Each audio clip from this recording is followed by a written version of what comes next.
L'entrepôt du bricolage de Saint-Jean-de-Moiran, Échirolles-Comboire, Saint-Martin-d'Air vous présente Si on parlait. L'entrepôt du bricolage, l'esprit entrepôt, ça change tout. Avec Gilles Trignard Résidence, vous êtes confortablement installé pour regarder Si on parlait.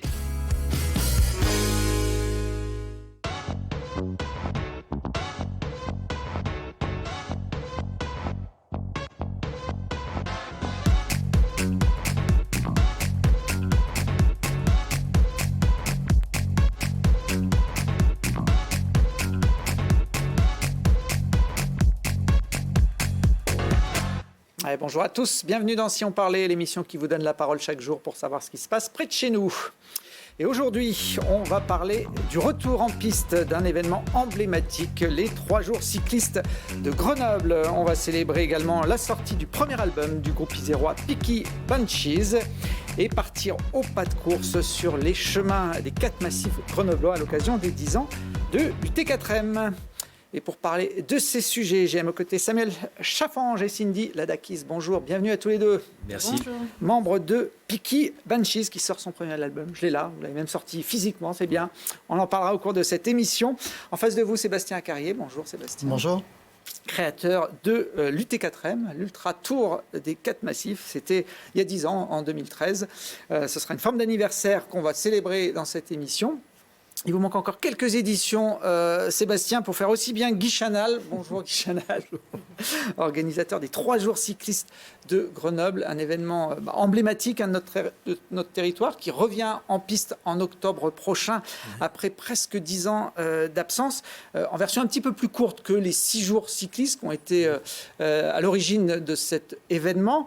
Première édition, ça remonte à 1971 à Grenoble. Beaucoup d'entre nous n'étions pas nés. À cette époque. C'était une épreuve un peu unique en son genre, qui mêlait du cyclisme sur piste avec des animations. Tout à fait. Il y avait Paris et Grenoble, grâce à Georges Cazeneuve et à Albert Fontaine. Oui. J'ai retrouvé quelques images, alors pas de la toute première édition, je crois que c'était 1973, mais bon, voilà, on est bien dans les années 70. Les vélos ne sont pas forcément ceux qu'on voit aujourd'hui sur piste, mais voilà, il y avait déjà ce palais des sports de Grenoble qui avait été inauguré quelques années avant pour les Jeux Olympiques. Ouais, c'est ça, 68. Et puis le concept de ces 6 jours qui, à l'époque, mettait en piste les grands noms du cyclisme international, de la route. Il y avait les grands routiers, des gens comme Eddy Merckx ou Bernard Hinault un peu plus tard. Bernard Thévenet. Là, je crois que c'est Cyril Guimard qu'on voyait dans un fauteuil en train de se reposer entre 2 courses. Vous avez repris l'organisation de ces 6 jours en 1990 en leur rapportant une grosse touche, j'ai envie de dire, de modernité, notamment au-delà de l'aspect vélo, avec des spectacles et pas mal d'animations. Oui, on avait repris ça derrière Marc Braillon, parce qu'ils avaient été 3 organisateurs. Et le constat, c'était qu'il y avait des courses de vélo, bien sûr, de haut niveau, puis il y avait un restaurant central. Et à l'époque, le restaurant, il était scindé en 2. On va dire qu'il y avait le snack, et puis il y avait les nappes blanches et tout. Ça m'a pas plu. Donc je me suis dit, c'était l'époque du Club Méditerranée. Si les gens qui connaissent un peu le Club Méditerranée, c'était les buffets à volonté. Je me suis dit, tiens, on va peut-être faire un buffet à volonté. On va mettre un petit peu... À l'époque, c'était des chanteurs, donc on a revisité tous nos anciens qui font aujourd'hui la tournée de Star 80. Ouais. Ils sont tous venus. Et puis on a mis un petit peu de pom-pom girl, et puis on a mis un orchestre, et puis tout ça a pris. Alors c'était très, très macho au départ. Et je crois que la formule du restaurant à volonté a fait que c'est venu en famille. Et aujourd'hui, on a beaucoup d'entreprises, beaucoup de familles. Et quand on a fini en 2014, on était tombé à 3 jours, parce que c'est le modèle économique, à mon avis, qui correspond le plus, parce que les gens ne peuvent pas sortir 6 jours de suite. Et aujourd'hui, je crois que ça nous donne raison, parce qu'on est, pour 2023, bien enclenché. Alors, on a corrigé un petit peu avec les nouveaux coureurs, parce qu'on ne mettra pas de routier, parce qu'il n'y a aucun intérêt. C'est comme si dans le Tour de France, on mettait un sprinter, ça durerait 3 km. Donc c'est toute la jeune classe qui sera sur Paris 2024 qui est là, qui sont déjà tous au moins champions du monde, champions d'Europe et tous en équipe de France. Le concept de la restauration va évoluer encore un petit peu dans dans le concept. Orchestre, ça sera celui du Festival du Cirque. 2 numéros de cirque, du close-up à table comme dans un cabaret. En fin de compte, c'est le plus grand spectacle et le plus grand cabaret qui dure le plus longtemps en France aujourd'hui. 4h30 de spectacle. 4h30, effectivement, sur la piste et hors de la piste. Il y a parfois eu dans les courses sur piste aux 6 jours des petites chutes, même des grosses chutes. J'en ai retrouvé quelques-unes là, assez spectaculaires. Ça faisait aussi partie du spectacle dans la soirée. Oui, et il y a une époque, on avait des coureurs qui étaient un petit peu fous sur les morts. Et vous voyez le virage qui est avant l'arrivée, là-haut, ils venaient me voir en me disant « Et si on tombe et qu'on passe la ligne d'arrivée à plat ventre, qu'est-ce qu'on gagne ?» Bon, au début, je dis, ils ne sont pas finis, ces gars-là. Et je leur dis, tiens, si tu veux une bouteille de champagne. Mais c'est qu'ils avaient pris goût et tous les soirs, ça me coûtait une bouteille de champagne parce qu'ils se mettaient à plat ventre à plus de 60 km/h quand même. Donc c'était Darocha, c'était Colas, c'était tous ces anciens pistards. Et aujourd'hui, bon, les chutes ils font beaucoup plus attention parce qu'ils ont des échéances. Et surtout là, il y aura quand même 2024 derrière. Ils vont quand même faire attention, mais ça va très très vite. On sera à quelques mois, effectivement, des Jeux Olympiques de Paris. Et parité entre hommes et femmes. Hein. Alors là, on 2023. voit quelques images de la dernière édition, 2014, qui était une édition qui mêlait, comme on l'a dit, le show et puis les paillettes et le spectacle sur piste. Ouais. Tout s'est arrêté en 2014 alors que l'événement fonctionnait et puis fait partie du patrimoine de la ville. Pourquoi cet arrêt brusque en 2014, Guichard ? Nous, on avait c'est une association qui gérait ça avec un conseil d'administration et tout, et avec l'arrivée de la nouvelle municipalité pour les élections, ils ont souhaité reprendre la gestion du Palais des Sports. Ça peut se comprendre. Que vous dirigiez à l'époque. Que j'ai dirigé pendant 24 ans. Et à ce moment-là, nous sommes partis. Moi, j'ai monté ma société, j'ai repris le Festival du Cirque, je suis parti sur Voiron. Et puis, petit à petit, on s'est recroisés à différents moments. On m'a demandé si éventuellement je pouvais refaire le cirque sur Grenoble. J'ai dit pourquoi pas. Je l'ai fait une année à l'Esplanade et je suis revenu au Palais des Sports, donc je vais le faire jusqu'en 2026. Et après, les 3 jours cyclistes, c'est quand j'ai vu la pétition de Daniel Ball, qui est l'ancien président de la Fédé et qui est aujourd'hui le président national des CIC et du Crédit Mutuel, qui a dit on ne peut pas démolir une piste comme celle-là. Donc j'ai demandé si la date du mois d'octobre était libre et j'ai loué le Palais des Sports. Oui, parce que la ville voulait détruire cette piste qui servait plus à rien depuis une dizaine d'années. Oui, alors c'est toujours pareil, une piste ne sert à rien quand on ne veut pas s'en occuper. Alors après, il y avait les discussions entre la ville, et c'est normal, elle veut louer. Bon, c'est vrai que dans le sport, on a toujours tendance à dire, oui, on ferait bien, mais il faudrait nous donner. Je crois qu'aujourd'hui, pour moi, je suis contre le gratuit, parce que le gratuit tue le payant. Donc, à un moment donné, il faut comprendre qu'il faut payer. Mais il faut aussi qu'après, le mouvement sportif s'organise pour dire, on peut trouver de l'argent à tel endroit, mais il faut discuter. Au lieu de se rentrer dedans, ça ne sert à rien. Donc, pour moi, c'est de dire, relançons les 3 jours cyclistes, et puis après, on se mettra autour de la table. Si on réussit, on pourra discuter. On aura au moins des arguments. Et puis, il faut que ça continue. Elle a encore des choses à dire, cette piste. Est-ce qu'elle est en bon état, justement, aujourd'hui ? Disons qu'elle est en état, parce que le bois est sec. Il a été protégé, notamment. Il a été protégé par une moquette, on l'a vu. Donc là, nous interviendrons techniquement dessus le 5, 6, 7 juin pour tout contrôler, ce qui est une évidence. Puis après, je ne suis pas inquiet. Elle fait 200 mètres, cette piste. C'est Bernard Thévenet là qu'on voit en train de la caresser sur ces images quand vous aviez inspecté l'équipement avant de prendre la décision de relancer l'épreuve. Il y a même encore, je crois, les sponsors de l'époque. Oui, il y en a certains d'ailleurs que je vais juste refaire. Ça n'a pas été touché depuis pratiquement 10 ans, cette piste qui fait partie de l'histoire du bâtiment. La formule va un peu changer, c'est du 26 au 28 octobre, à part la réduction sur 3 jours. On aura parité entre les hommes et les femmes, c'est-à-dire sprint homme-femme, record du tour homme-femme. Ce qui n'était pas le cas à l'époque. Pas du tout. Essentiellement des courses voilà. masculines. On aura, bien sûr, avec l'avenue de Mathilde Gros, enfin, qui est championne du monde, tous les grands de ce monde. Alors, tout le monde ne la connaît peut-être pas, Mathilde Gros, mais c'est le grand espoir du sprint français et international. On revoit des images d'elle lors des derniers championnats du monde. Elle est devenue championne du monde. C'est la femme la plus rapide aujourd'hui du monde sur un vélo, une sprinteuse très jeune, 23 ans, qui remporte là son premier titre mondial. Ça faisait très longtemps, je crois plus de 20 ans, qu'une Française n'avait pas été championne du monde de cyclisme sur piste en sprint. La dernière, c'était Félicia Bélanger. Donc ça remonte à plus de 20 ans. Qui sera la marraine de l'édition. Ça tombe bien. Les 2 générations qui vont se côtoyer. Félicia Bélanger, qui a été 3 fois championne olympique aussi, qui maintenant doit avoir à peu près mon âge, autour d'une 50aine d'années. C'est ça. Et qui viendra marrainer Ouais. ces jeunes championnes. Ouais. Ouais, parce qu'il n'y aura pas que Mathilde. Paralympique. Il y aura les handisports aussi. Oui, le tandem paralympique, ils sont tous champions mondiaux paralympiques en tandem, c'est les non-voyants. Et puis l'omnium, c'est-à-dire ce sont des routiers, pistards, mais il n'y aura pas d'américaine. Il y aura course au point, élimination. Pas l'américaine, c'est voulu. On en a discuté avec Bernard Thévenet, avec Laurent Biondi qui sont avec moi, et Philippe Tarantini, parce que c'est une course qui est très difficile à suivre pour le public. Et c'est un petit peu frustrant quand une course dure 1 heure. Si les gens mangent et qu'ils s'amusent, de dire à la fin, on nous disait, est-ce que vous savez qui est en tête? Donc il vaut mieux les laisser faire les championnats du monde. Par contre, ils seront là pour faire d'autres courses. Sur des formats plus courts. Voilà, Thomas Bouda qui sera présent, donc des beaux routiers aussi, quoi. Ouais. Et puis, parmi les femmes, il y a Marion Boras, qui est une jeune cycliste iséroise de Pontcharra, qui a failli, sont ces images, remporter il y a quelques jours Paris-Roubaix, alors qu'elle débute une carrière professionnelle. Elle est en jaune, là, sur ces images, à quelques centaines de mètres de la ligne. Elle était en tête sur le vélodrome. Elle part un peu trop tôt. Elle est jeune aussi, mais ça aurait été un super exploit de remporter cette course. Et elle va s'attaquer au record de Gianni Longo, des 3 km. Et le record, il est fait pour être battu. Je lui souhaite de le battre. Bon, Gianni nous pardonnera, mais... Je pense qu'elle a tout pour battre le record de Gianni. Oui. Mais elle ne va pas le tenter pendant les 3 jours. Si, pendant les 3 jours. Ah oui, ils auraient un événement. Le vendredi soir. Dans l'événement. Oui, l'événement dans l'événement. Puis il y en aura d'autres, mais on est en train de travailler dessus. Donc on vous tiendra au courant de tout ce qui va se passer. Si elle arrive à effacer Gianni Longo des tablettes, ça sera aussi un bel exploit. C'est fait pour ça, je pense qu'elle a tout pour y arriver. Ouais. Bon. Les réservations sont déjà ouvertes pour l'événement. Le restaurant, il y a 1000 couverts par soir. Donc 3000 sur 3 SAR, et aujourd'hui on a 2000 de vendus. Donc, à 6 mois de l'événement, c'est pas mal. C'est pas trop mal. Il faut que tout le monde se mobilise pour surtout gagner le pari, qu'il y en ait aussi bien au restaurant qu'il y en ait dans les gradins, et pour que cette piste puisse continuer. Et ensuite, moi, mon rôle, ce sera de transmettre. Moi, je garde des bons souvenirs de cet événement auquel j'ai participé à divers titres.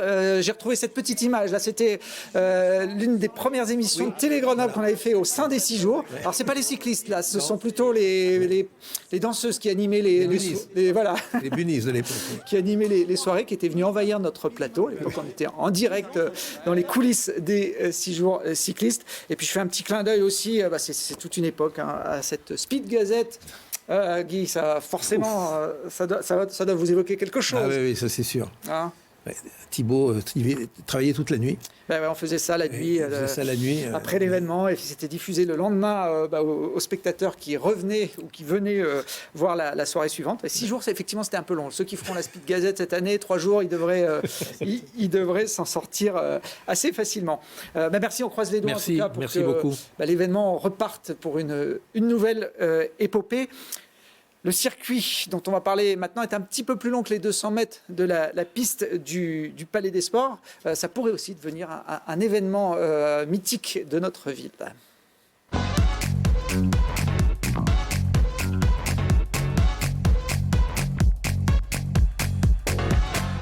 Il n'a pas la même ancienneté que les 6 jours cyclistes, mais l'UT4M fête ses 10 ans cet été. Sébastien Carrier, vous êtes le créateur, le fondateur de cette course d'ultra trail, dont le principe est de faire le tour de Grenoble, mais en passant par la montagne, sinon c'est pas marrant.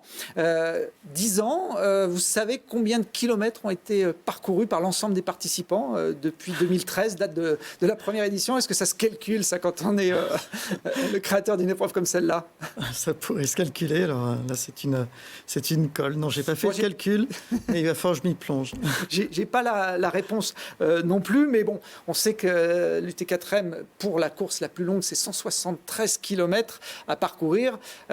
Avec 11 000 et quelques mètres de dénivelé. On part de Cessin, là ce sont les images qu'on voit. On arrive à Grenoble, alors entre les deux, il y a 3 ou 4 km tout plat, mais Sébastien a choisi de faire un parcours un peu différent en passant par les 4 massifs grenoblois. On a de quoi faire, en fait, autour de Grenoble. Quoi qu'on en dise, effectivement, c'est la ville la plus plate de France, mais à côté de ça, on a quand même des belles montées. Et puis 4 massifs qui sont si différents que ça vaut le coup d'aller tous les visiter. Donc voilà, c'est effectivement comme ça qu'on a construit le parcours. On tourne autour de Grenoble dans le sens inverse des aiguilles d'une montre. Oui, on commence par le Vercors et puis on enchaîne par le Taillefer. Ce parcours, vous l'avez imaginé il y a plus de 10 ans. Ça correspondait, ce que vous aviez en tête à l'époque correspond à ce que vous avez réalisé aujourd'hui Non, je crois que les choses, elles ont évolué au fil du temps. On avait, la première idée, c'était de faire le tour de Grenoble et puis de chercher quels étaient ces sentiers par lesquels on pouvait passer. Passer par les points hauts, parce qu'en étant grenoblois, on avait quand même, avec les copains, l'habitude d'aller là-haut et puis de profiter de la vue. Donc c'est ce qu'on voulait partager avec les gens qui ne connaissent pas. Et puis voilà, au fil des années, c'est aussi des autorisations à obtenir. Donc le parcours a évolué. Et aujourd'hui, ce qu'on a, c'est sympa, quoi. Bon, la valeur sûre, enfin le fil rouge, c'est les 4 massifs. Hein, on les voit là dérouler sur ces images. Dans l'ordre, c'est le Vercors, le Taillefer, Beldon, et puis on finit par la Chartreuse, luxuriante Chartreuse, comme on voit sur ces images. Ça fait un bon programme, Guy. Hein, oui, hein, je vais peut-être m'inscrire. Oui.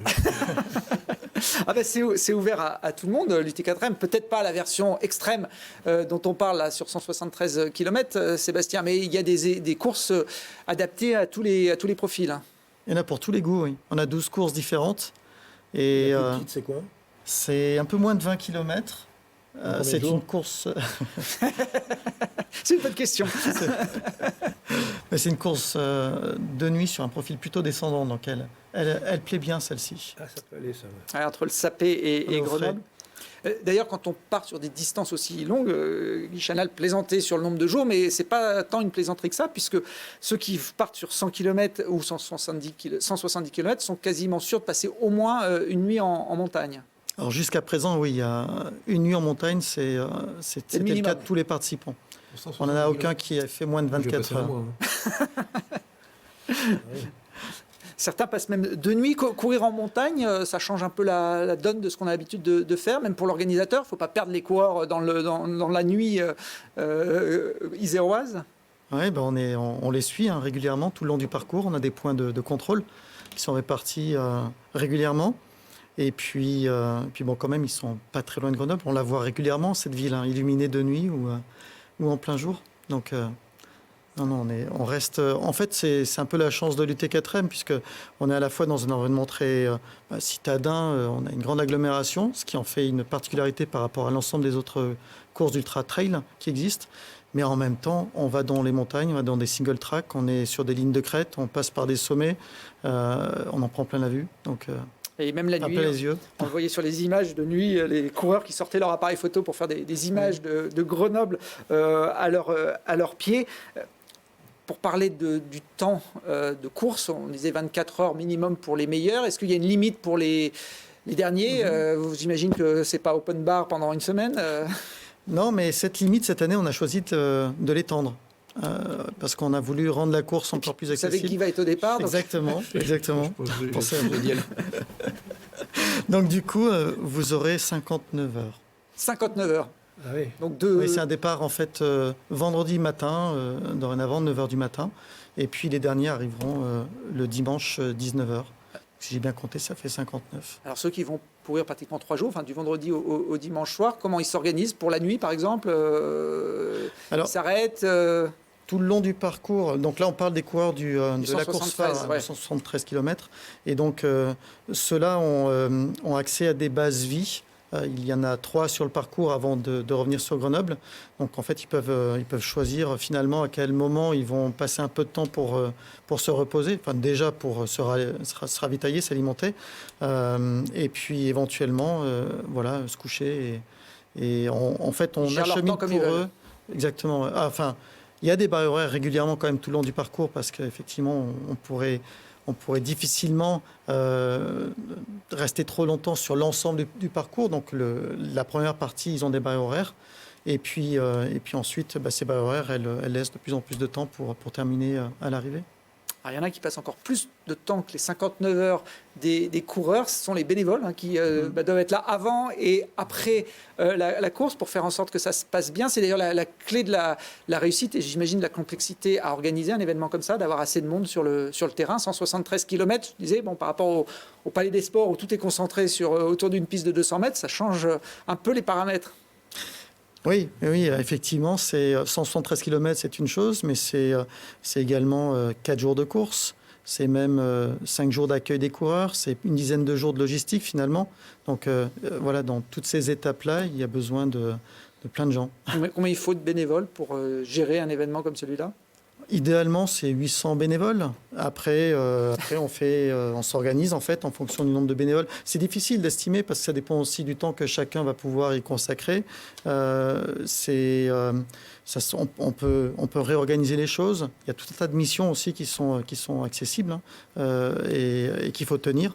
Voilà, c'est très, très large, très diversifié et il y en a vraiment pour tous les goûts. Aussi bien coureurs que bénévoles. Ouais. D'ailleurs, en ce moment, vous cherchez des bénévoles pour renforcer l'équipe de l'édition 2023. Là. Donc voilà, on fait un appel à volontaires. Vous êtes les bienvenus. Puis c'est un moment qui, je crois, est apprécié. C'est-à-dire qu'année après année, on a tout un tas de bénévoles qui reviennent, qui ont découvert, qui ont pris plaisir. C'est un moment de partage. C'est aussi un moment, donc on donne et on reçoit. Et on en ressort heureux et avec l'envie de renouveler généralement. En tout cas, le travail des bénévoles est très très souvent félicité par les coureurs et par ceux qui participent à l'épreuve, parce que quand on l'a fait, ce tour de Grenoble là, sur ces 173 km, on prend conscience de toute la difficulté d'organiser tous ces points de ravitaillement. Et c'est vrai que ça fait partie, même si on ne les voit pas forcément toujours, ça fait partie de la réussite d'un événement. C'est essentiel en fait. L'événement ne peut pas avoir lieu sans les bénévoles, c'est clair. Ils font l'événement en fait. Et puis l'autre point aussi que je voulais mentionner, c'est qu'il y a des coureurs qui, les années suivantes, ou y compris à l'issue de leur épreuve, participent en tant que bénévoles. Voilà, il y a vraiment en fait cet état d'esprit de famille. Voilà. Et on rentre dans une grande famille. J'ai l'impression que Guy voudrait passer directement du statut de coureur à bénévole, non? Je ne suis pas à la hauteur, là, je pense. Bon, en tout cas, l'édition 2003 est prévue c'était un 20 au 23 juillet à Grenoble. Le camp de base a été une époque le Palais des Sports, où se dérouleront les 3 jours cyclistes cette année. Il y a eu quelques arrivées de l'UT4M au Palais des Sports. Depuis 2 ans, vous avez migré vers le centre-ville de Grenoble. Alors il y a aussi une évolution cette année, puisque l'arrivée se fera à Place Victor Hugo, comme ça a été le cas l'année dernière déjà pour la première édition, à Place Victor Hugo. Mais l'autre partie du camp de base, le retrait des dossards, lui, aura lieu dans la halle Clémenceau. Donc là, c'est un retour aux sources puisqu'on a commencé à la Clémenceau. Et donc cette année, on sera là-bas pour accueillir les coureurs, pour accueillir le village aussi, puisqu'il y a un village de l'UT4M. Et voilà, et puis vous êtes les bienvenus aussi. Le public pourra également venir à la rencontre et des coureurs et de l'événement à Clémenceau et Place Victor Hugo où il y aura des animations. Bon, puis on rappelle qu'il y a 12 courses, donc il y a effectivement le 173 km et 11 000 mètres de dénivelé qui focalisent un peu l'attention, mais il y a des parcours de 40 km ou de 20 km sur chacun des massifs qui peuvent permettre à un public moins expérimenté de participer à la fête, de se tester aussi sur une distance de trail plus accessible. Toutes les courses sont encore ouvertes, hein, il y a encore de la place. Oui, alors on a certaines courses qui sont déjà relativement bien remplies, c'est 80-90% pour certaines d'entre elles. Après, il y en a d'autres où il reste de la place, n'ayez crainte. Donc voilà, n'hésitez pas à vous inscrire. Moi, je voulais juste rajouter que parmi les particularités, on a ces histoires de courses par étapes. On parlait des 3 jours. Nous, on a 2 courses sur 4 jours. Et un de leurs intérêts, je trouve, c'est de permettre à des coureurs qui n'ont peut-être pas l'habitude de faire des très longues distances d'y venir progressivement en découpant ça en 4 jours. On peut faire le tour complet on fait entre 40 et 50 km par jour. Et c'est une autre approche de l'ultra-trail pour le coup. Ouais. On rentre dormir chez soi le soir, le peu de temps qui reste, et puis on retourne le matin avec les courbatures au départ de la deuxième étape. Ouais, le démarrage est peut-être un peu dur, mais tout de suite, en fait, ça réchauffe. Il y a du vécu. Je confirme, il y a du vécu pour les 6 jours, il y a du vécu aussi pour l'UT4M. Et je voulais parler du vainqueur de l'an dernier, qui est quelqu'un d'un peu atypique dans le milieu de la course. On le surnomme Casquette Verte, c'est lui qu'on voit sur ces images. Il s'appelle Alexandre Bouchex. Il s'est mis à courir très tard, je crois, à plus de 23 ans. Il fume un paquet de cigarettes par jour. En tout cas, il fumait encore il y a quelques années un paquet de cigarettes par jour. Un Parisien qui n'avait pas une hygiène de vie de trailer et pourtant qui devient performant depuis quelques années sur ce type d'ultra-course. Oui, c'est un très bon coureur, un très bon coureur. Et super sympa en plus. Donc voilà, il a tous les avantages. Et effectivement, il démontre que la course à pied, on peut s'y mettre. Il faut prendre le temps probablement pour se lancer avant de se lancer sur un ultra. Mais il y a plein d'autres manières de profiter de la pratique. Et les montagnes, c'est quand même sympa d'y aller. 28h28, voilà, Alexandre Bouchex qui remporte Place Victor Hugo l'édition 2022. Il sera au départ de l'édition 2023 Oui, c'est ce que j'ai entendu, qu'il serait là à nouveau sur l'extrême. Ça devient une figure un peu dans le monde du trail parce qu'il a cette pratique un peu en marge, il n'a pas de plan d'entraînement, il fait au feeling et puis il arrive quand même à faire des performances. Guy, est-ce que vous savez ce qu'Alexandre a fait l'an dernier quand il a franchi donc, la ligne après 170 km de course? Vous pouvez jouer aussi Peaky Benches. Il fait des boire une bière, alors je ne sais pas si c'est ça. Alors il a peut-être bu une bière. Il fait des pompes? Eh ben non, il a peut-être fait des pompes aussi, mais incroyable, il s'est inscrit à une autre course de l'UT4M qui avait lieu le lendemain matin, c'est ça, Sébastien? Oui, fatigué quand même. Un 40 km, bon, juste pour se dégourdir les jambes. Pour se dégourdir les jambes. Voilà, il était au départ de la dernière course de la série, le 40 km Chartreuse, qu'il a bouclé en 6h, un peu plus de 6h30. Donc voilà, il s'est rajouté 6h30 de course. Voilà, c'est un temps, voilà, il n'a pas traîné en route. Alexandre Bouchex, donc casquette verte, qui est un phénomène un petit peu dans le monde de l'ultra-trail et qui a inscrit son nom au palmarès de l'UT4M. Je crois qu'il y aura des burgers frites aussi. On parlait de la bière, mais il y aura des burgers frites. J'ai vu ça dans le programme. Cette année, on a un partenaire en fait qui est la chaîne plaisir à Burger. Alexandre Bouchex. Mais je crois que ça va pas faire plaisir qu'à lui. Non, je pense qu'effectivement l'idée c'est lorsqu'on est coureur. Quand on est en montagne, qu'on mange sur les ravitaux, il y a un moment où on se dit on aimerait bien manger autre chose. On en rêve, on est nombreux. Donc la pizza, le burger, enfin plein de choses qui ne sont pas forcément toujours l'alimentation idéale. Mais il n'empêche que là, on parle de burger bio et qu'on aura fait l'effort avant pour pouvoir se permettre de manger un bon burger frites. Et l'avantage, c'est que cette chaîne donc, qui est à proximité, elle va installer des bornes de commande à l'arrivée, sur la ligne d'arrivée, et les coureurs se verront livrer finalement le burger qu'ils ont choisi. Donc voilà, ça devrait être sympa pour eux. Au bout de 40 et pour les bénévoles, parce qu'effectivement, on les oublie jamais, donc ils auront droit également à... Parce que, somme toute, c'est un effort remarquable aussi. Pour certains d'entre eux, c'est beaucoup de kilomètres. Donc voilà, tout le monde mérite son burger frites. Bon. Cindy, Samuel, ça vous a donné envie de participer à l'UT4M ? Où on préfère courir après nos rêves, ce genre de choses comme ça. Non, mais ça fait, en tout cas, bravo. 10 kilomètres, mais bon, c'est impressionnant. Bon, vous savez qu'il y a des musiciens qui participent à l'UT4M en jouant de la musique, regardez. Il me semble que la misère à toute serait moins pénible au soleil. Bon, je ne sais pas s'il a fait les 173 km comme ça, Sébastien. Si, avec son instrument. J'ai des images au sommet du Pic Saint-Michel. Il continue à chanter. Il continue de jouer et de chanter, oui. Bon, bah, pas si juste alors. Peut-être. Il faut avoir du souffle. Bon, ben voilà, ça fait partie en tout cas de l'ambiance de cet événement. 20 au 23 juillet, toutes les infos sur le site ut4m.com ou .fr .fr. Voilà, on est chez nous, en France. Allez, on termine avec... on va se poser un petit peu, laisser les efforts à nos sportifs et puis se détendre un peu les oreilles.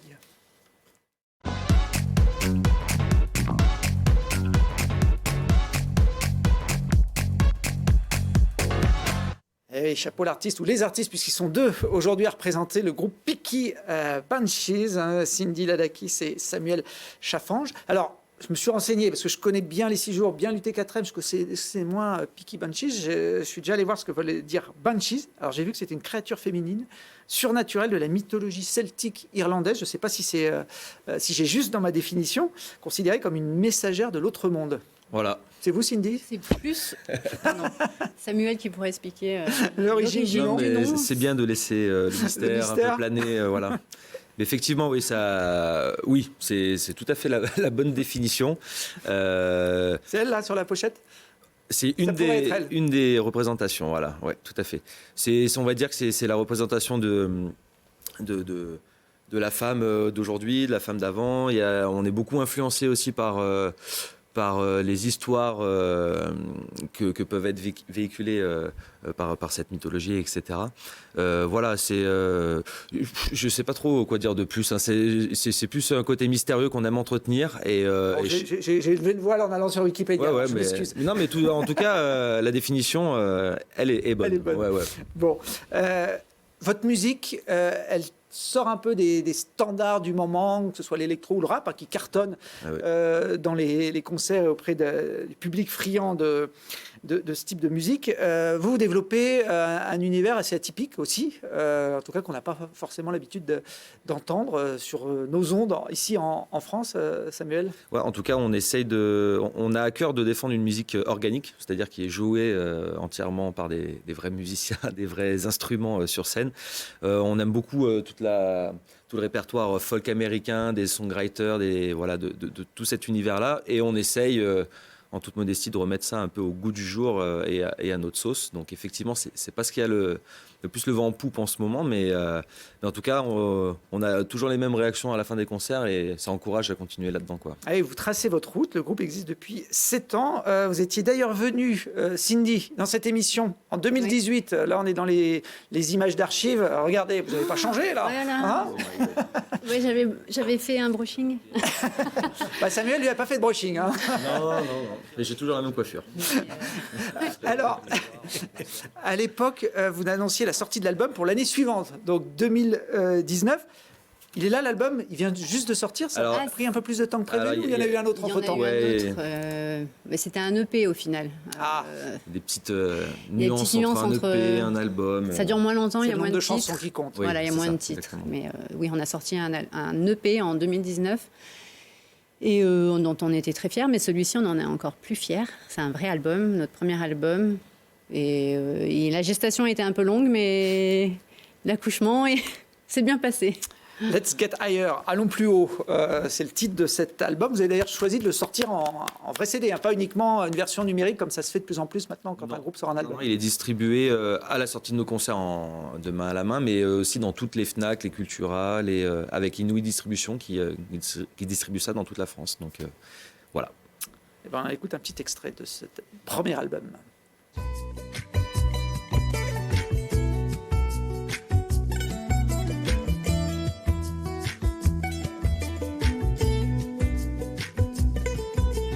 Back on the stage, I've learned the rules.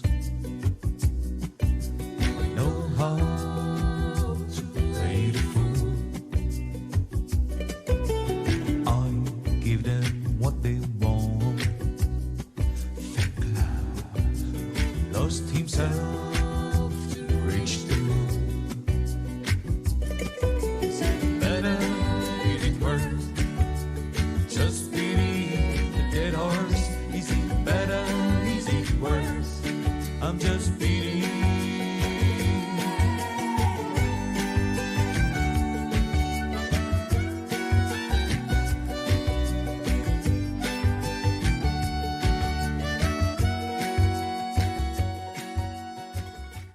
Bon, il y a un beau mariage entre vos deux voix, hein? Merci. Non, de la vraie musique, voilà. Je crois que c'est revendiqué, hein. C'est eux qui jouent avec des vrais instruments. On peut faire de la vraie musique sans avoir besoin de semi-remorque, de 300 kilos de matériel.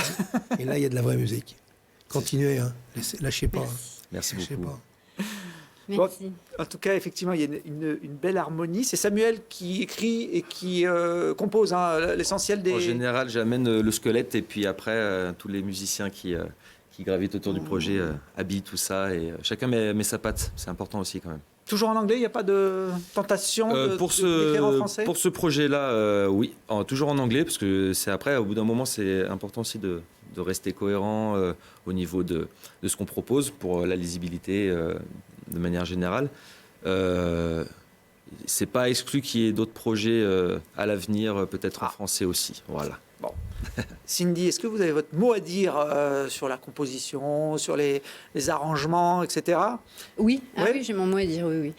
Non, mais Samuel arrive avec une idée à la guitare, souvent avec des idées de couplets, et puis après, il vient me voir et puis il me dit, voilà, là, je suis peut-être un peu bloqué, et je pars avec des inspirations mélodiques à la voix.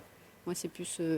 Votre outil. La voix, ouais. J'arrive avec des idées de mélodie à la voix et au final, ça fonctionne bien comme ça. Si je vous demande ça, c'est parce que j'ai l'impression qu'il vous mène la vie un petit peu dure. Regardez cette image issue d'un de vos clips. Voilà, lui il marche tranquille et puis c'est Cindy qui porte tout le matos, quoi. Et si ça avait été l'inverse, on nous aurait reproché le cliché de l'homme qui porte et la femme qui suit. Ah, c'est vrai que là vous êtes hors cliché. C'était lourd et j'avais mal aux pieds. Ah bah j'imagine. Je vais me plaindre. Balance ton... Non, ça veut remarquer que c'est pas... Voilà. C'est pas le même sujet. Bon, en tout cas, vous formez un beau duo à la scène comme à la ville, hein, puisque vous partagez votre vie professionnelle et personnelle. C'est simple d'arriver à faire justement pas du tout. Le mélange des deux. Non, c'est pas ça. Là, il y a eu un petit break parce que j'étais enceinte et que j'ai été remplacée par la chanteuse musicienne Mélanie Petrarca. Donc, il était un peu en vacances sans moi derrière sur scène, mais non, sinon, c'est pas tous les jours simple, mais après, ça aide, ça aide aussi. Ça ramène ce petit truc en plus aussi, la complicité qu'on retrouve sur scène. en live, quoi, sur scène, effectivement. Chez Guy Chana, on travaille en famille aussi. J'ai toujours dit que derrière un grand homme, il y avait toujours une grande femme. C'est vrai. Et vous en avez deux. Et votre fille aussi, maintenant, qui est derrière dans l'organisation. Duo, donc je disais, à la ville comme à la scène. La scène, justement, ça fait aussi partie, normalement, de l'univers des musiciens, en tout cas des vrais musiciens, qui ont des instruments, donc ils vont jouer avec le public. On regarde un petit extrait de Peaky Bunchies en live. Freddie used to say, show must go on before we hear the gong. A pound, a horse, a stone. If it gets for you, then you're wrong. It's just for me. I wrote a song. If it gets for you.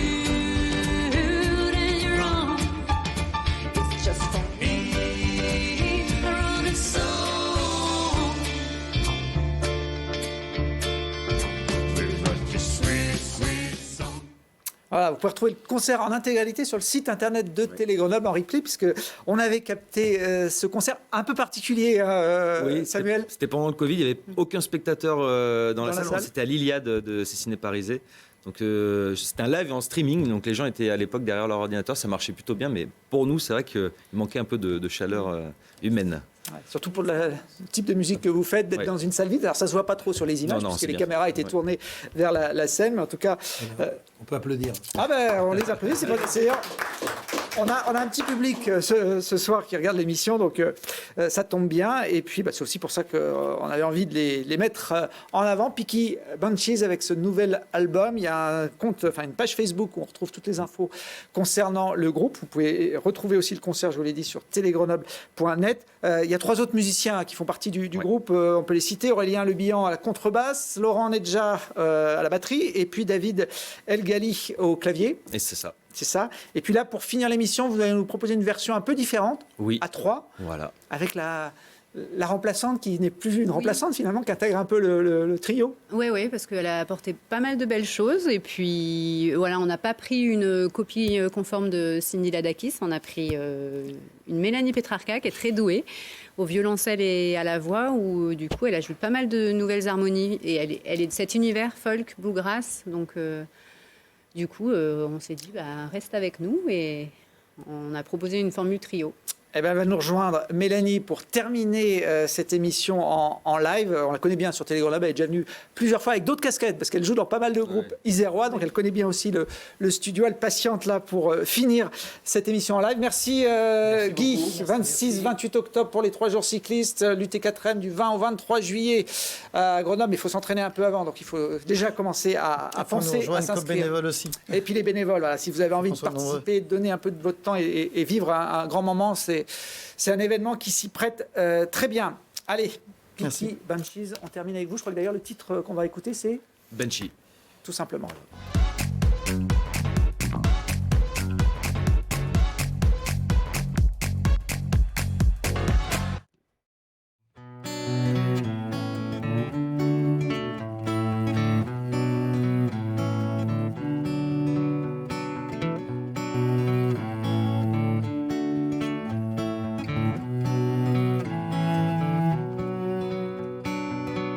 Listen, darling, you've tried to make me think I'm alright, but I don't think you can.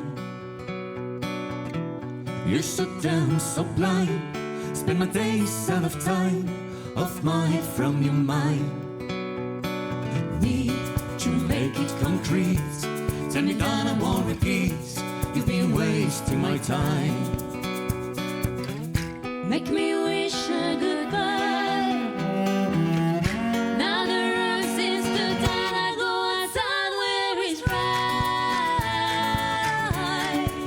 Where it's right.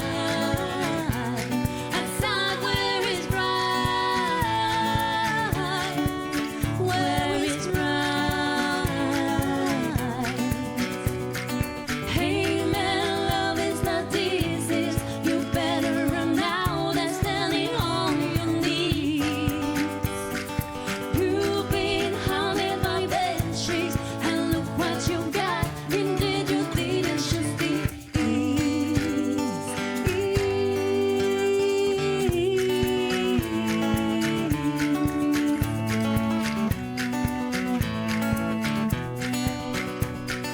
How dare you choose for men what to lose?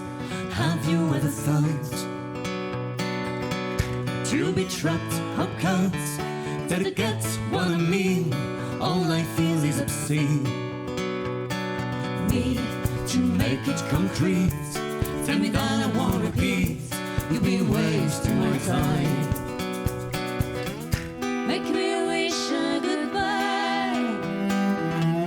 Now the rose is too tight. I go outside where it's right. Where it's right. Outside where it's right. Where it's right. Hey man, love is not disease. You better run now than standing on your knees. You've been haunted by bed sheets, and look what you got. Indeed you didn't choose the ease.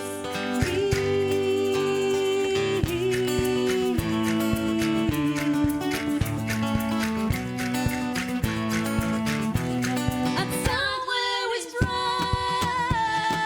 Right.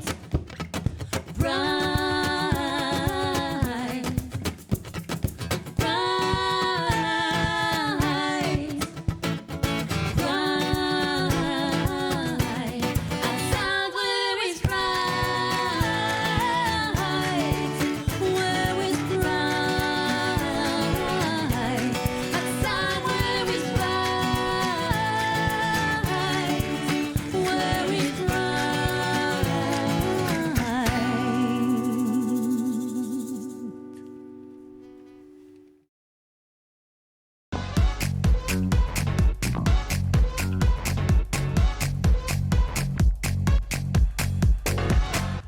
Vous avez profité de Si on parlait avec Gilles Trignan Résidence.